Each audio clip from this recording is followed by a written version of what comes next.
Have you noticed the nature that surrounds us hardly wastes any energy whatsoever?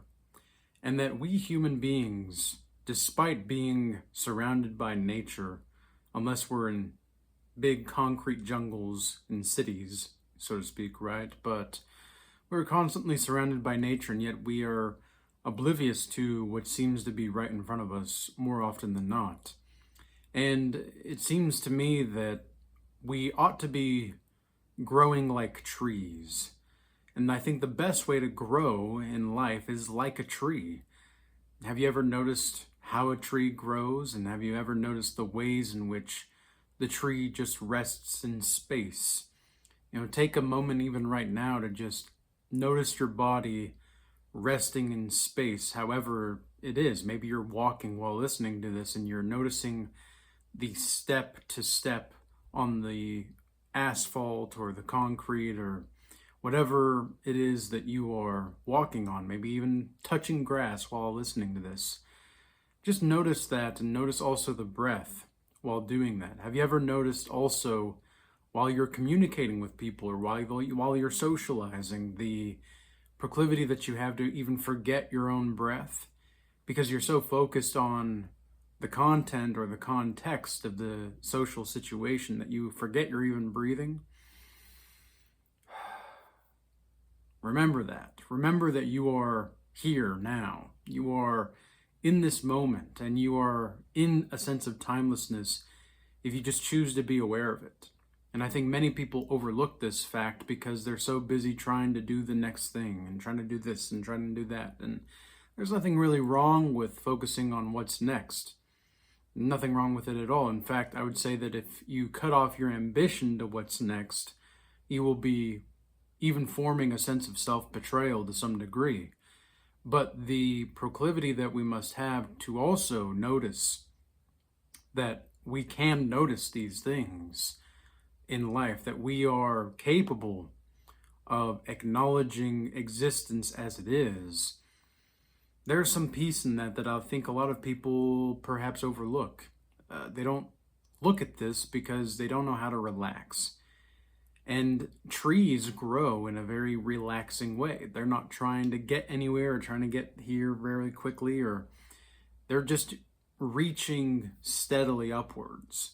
But they can't grow upwards unless they grow downwards also. And that's a very interesting analogy to think about, right? Because unless we can grow in our hellishness, we cannot grow in our heavenliness. We cannot reach to the heavens unless we also have an understanding of the roots of our own hell to some degree. And I think that this is, to paraphrase something that Carl Jung has talked about, is that the tree of life cannot reach heaven unless it also knows hell. And this is how we must be also as our own forms of life, as our own sense of individuals.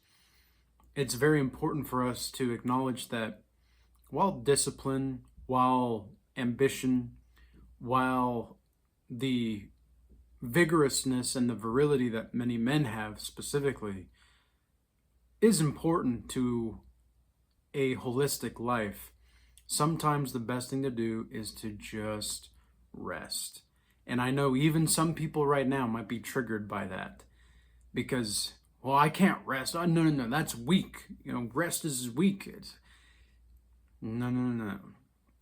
You don't understand. And that's okay, because I know what it's like to not understand. When I was 200 pounds and I was trying to lose the weight, and I was, I still am 5'6", but I was also 5'6" at the time. And so because I was such a overweighted individual, I never wanted to be like that again. Once I actually lost the weight, because I'm even at this point about 155, and once I lost the weight, I never wanted to be like that again. And I thought that I would have to work out every day like I was doing to lose the weight, to keep that weight off. And that's just not the case, right? It's the same kind of thing spiritually. Spiritually, if you have to go through a lot of inner work, it gets to a point to where really it's just about maintenance and prevention. It's the same type of thing with your body. Okay, you want to stretch, you want to make sure your joints are okay. One of the best workouts that you could ever do for your shoulders is the behind the back military press. Okay, and the reason for that is because it keeps your shoulders really nice and loose with the joints. Okay, doing some back exercises just on the floor, the Superman exercises, those are going to be preventative for strengthening those lower back muscles that many people often overlook. And again, I know this because I've seen it in my own life. My dad, long time ago, had a herniated disc in his lower back. And well, I mean, my dad, you know, I'm not trying to speak ill of him here, but he didn't have the best habits when it came to his health at all. And he made some poor decisions, and that transpired into him getting the herniated disc. And I'll never forget, he was just unable to move. He was unable to really, he was on the stairs at one point and he was just unable to move, and we had to like carry him because we didn't want to, well, he didn't want to call an ambulance, but we had to carry him into the car to go to the emergency room and such. And it was a whole big thing. I remember that was when I was I was probably 13 or so, maybe. And I remember just thinking to myself, like, how could anybody get to that point? Because at the time, I was very young, I was very youthful, and I was, at that time specifically, very in shape. And especially when you're a child, you can just, I mean, you're so durable, you can do anything, and you're so flexible, you can do anything. And then as you get older, it's kind of like your body constricts itself, especially if you're not spiritually attuned. Your body's going to constrict because your ego is constricted. The more your mind is constricted, the more your body's going to be constricted. And it can be vice versa. And it's also the fact that just because you have a great body doesn't mean you have a great mind. Okay, I know a lot of people that go to the gym that on the outside, their bodies are fantastic, but they are kind of like these, splendid, beautiful things on the outside, but on the inside, they're hollow.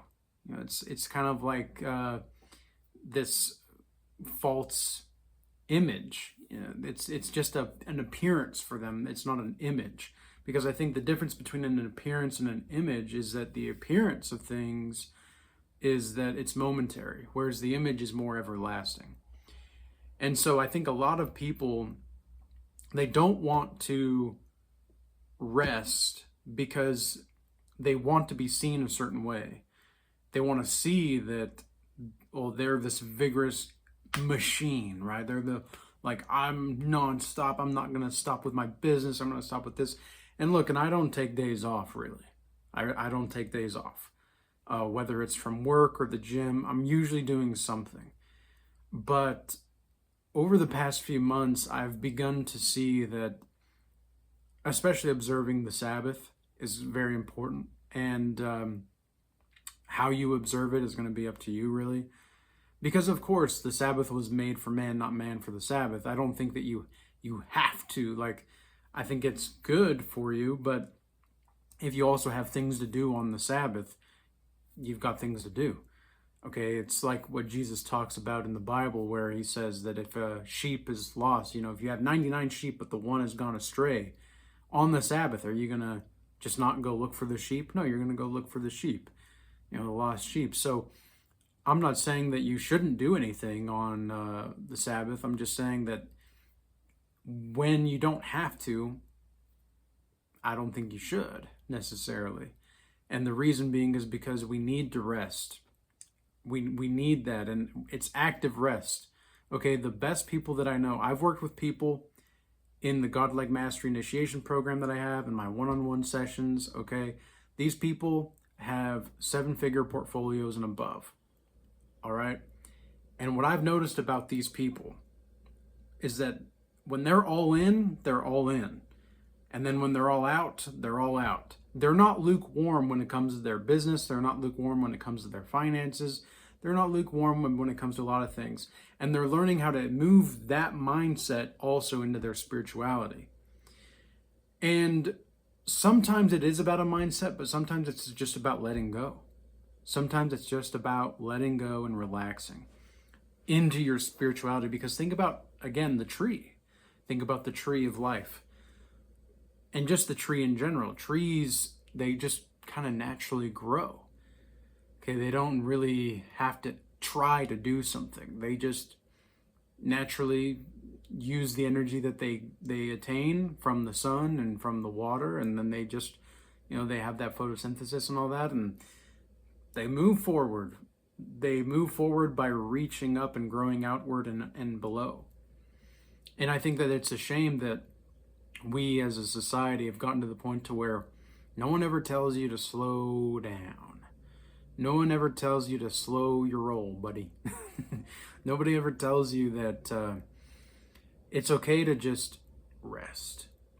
It's okay to not know what to do sometimes. Now, of course, if you're in a time of war, then you need to make quick decisions and you don't really have time to analyze the landscape.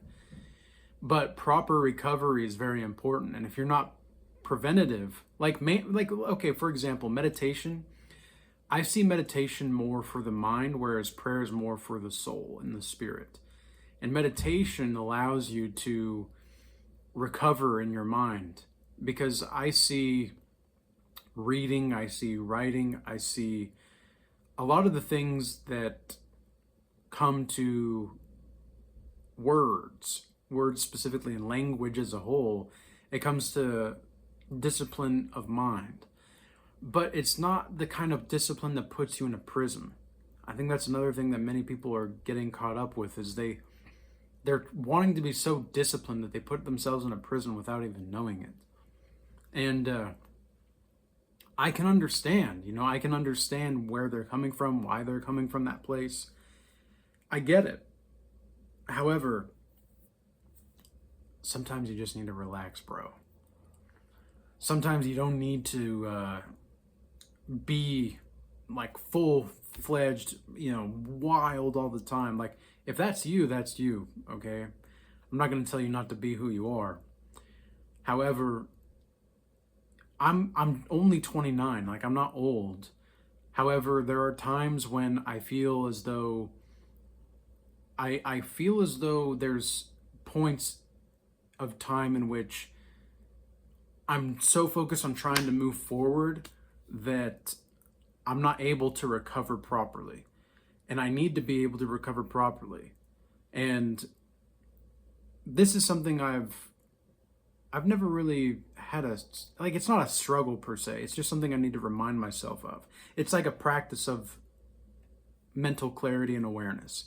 It's not something that I'm really like, oh, this is challenging for me. It's just, okay, yeah, I remember I have to, because sometimes you can be, when you're living in that state of timelessness in your mind, when you're at ease with existence, you really do live in a sense of timelessness. Time does not really exist for you anymore. Time doesn't exist in the way that many people believe it does. Like the calendar,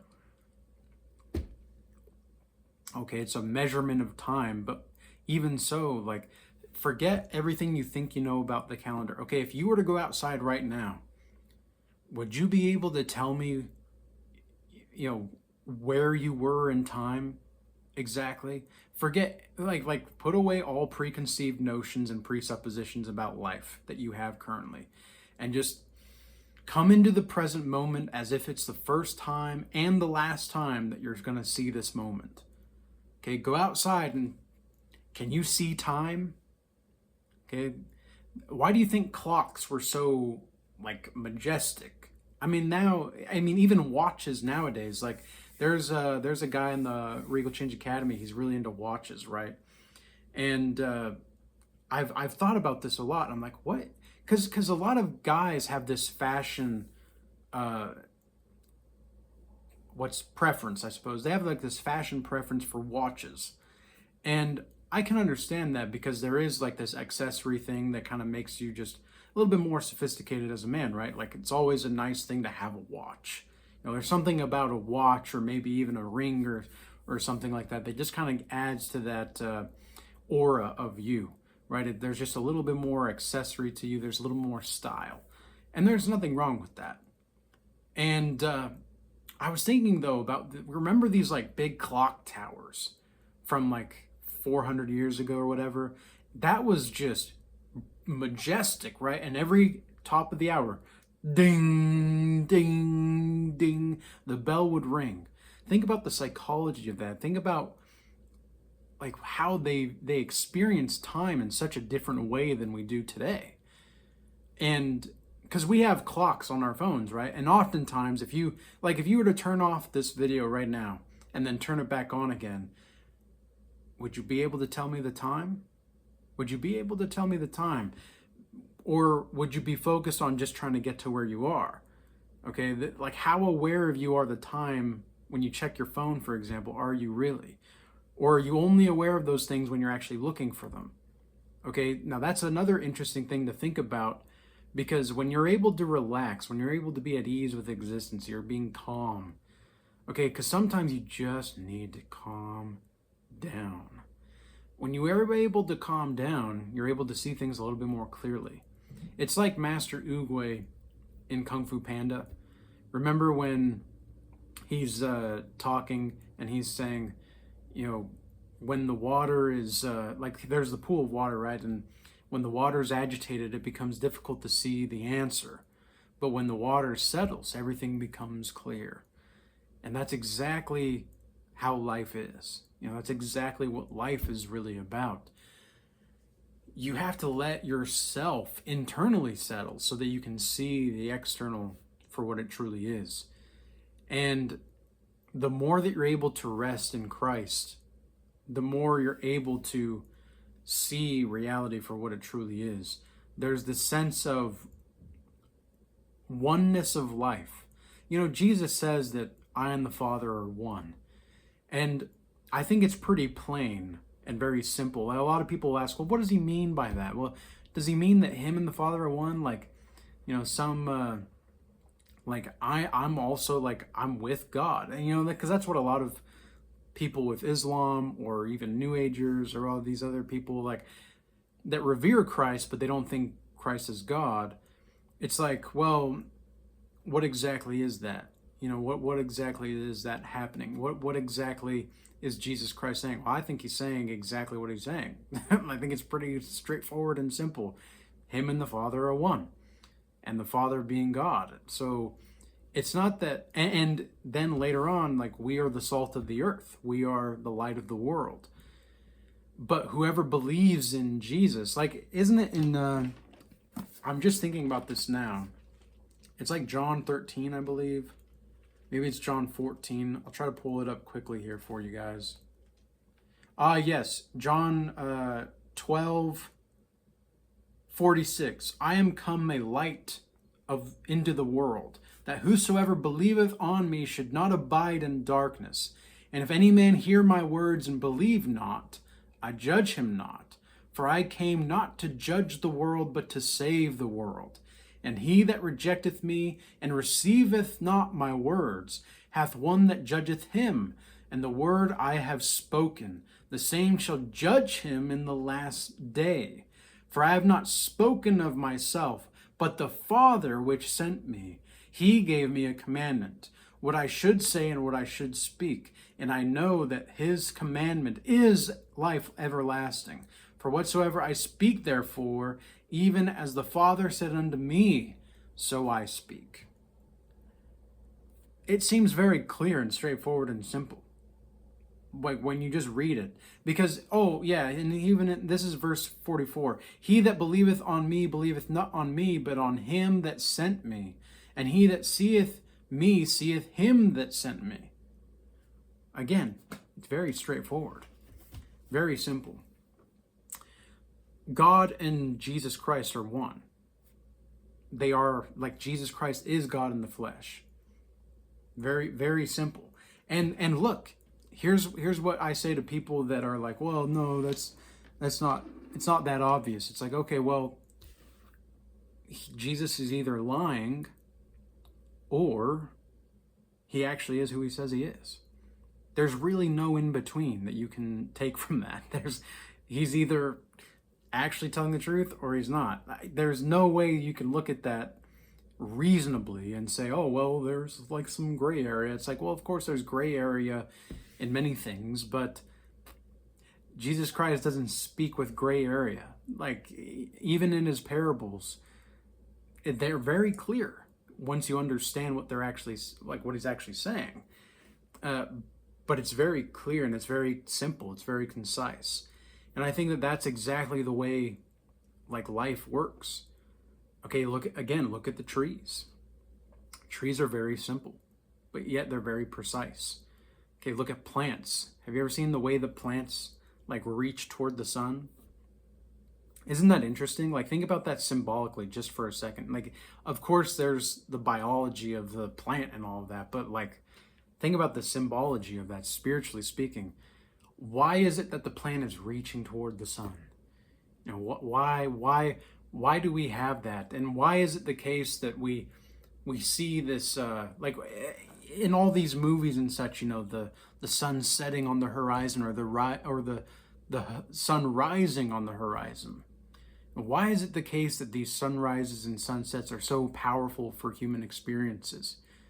What exactly is that? You know, how is it the case that we even had somebody in the Regal Change Academy a couple weeks ago post this video of a dog watching a sunset, and the dog was just enamored by the sun setting over the beach, and you can't look at that being, that dog, and think to yourself, nah, that dog doesn't have a soul.